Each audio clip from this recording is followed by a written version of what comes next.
Last week, I left medical school for one entire year to fly out to San Francisco with a couple of good friends and try to build a medical startup. For those who don't know me, I'm Kevin, third-year medical student, and we got accepted to Founders Inc., which is an AI and hardware lab out in San Francisco and Fort Mason area.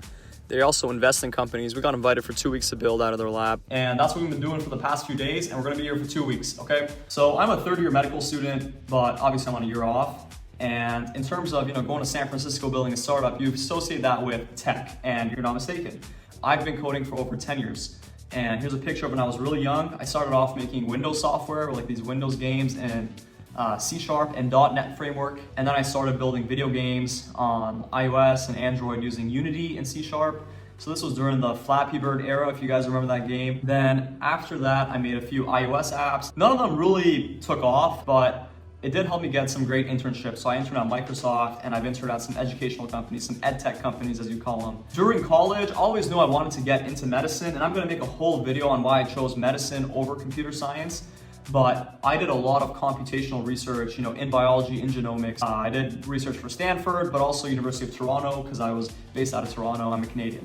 Now, the team that I put together, coming here to San Francisco is actually my friends from high school. So one is a software engineer now, and one does mechanical engineering. Now, the idea I had is automating over 3/4 of the doctor's visit. And some people may, be scared of that, right? Oh, AI taking over, AI replacing us. But this is based off things that I've seen, having done many of my clinical rotations in medical school. The problem I saw is that we have a population that is rapidly aging.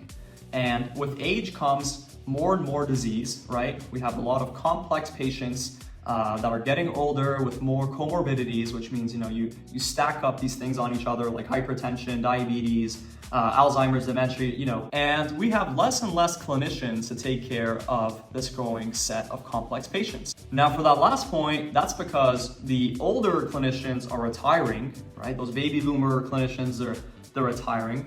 And now we have a declining birth rate. So necessarily there's less and less young people to become doctors to take care of a growing old population that is becoming sicker, but also living longer due to the wonders of new medicine. And if you think about the consequences of that, in my opinion, it means that to get through more patients with less doctors, we need to see patients quicker. So that means more rushed visits where you're not gonna get, a good questioning phase in, where you're gonna get a good history, ask all the questions that are pertinent, all the screenings. You're gonna, rush that first part of the visit, and then what's the other part of the visit? At the end is like speaking to the patient about their diagnosis, giving them information, answering any and all questions that they have. There's very few clinicians, I believe, nowadays that can do that. And I don't blame them, right? Because we have more and more patients that we need to see in a less amount of time. And also there's the whole argument with reimbursement rates being cut, so you're getting paid less to see more patients in less time.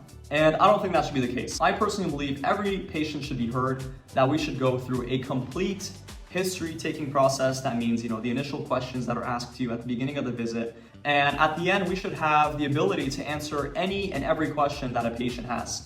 And these problems are the basis for me founding my company, Amonis. I'll make some more videos soon on the specifics of the company, but you guys can check out the link in the description. I also will be sharing about how nerve-wracking it was to take, this year off, how I came to that decision to take the year off, what my parents thought, how nerve-wracking it still is. If you guys want me to talk about a certain aspect of this that intrigues you, whether you're coming from a software background or a medical background, just drop those ideas in the chat. So that's about it. If you want to follow this journey, subscribe or follow, depending on what platform this is on. And I look forward to hearing from you guys soon and improving care together.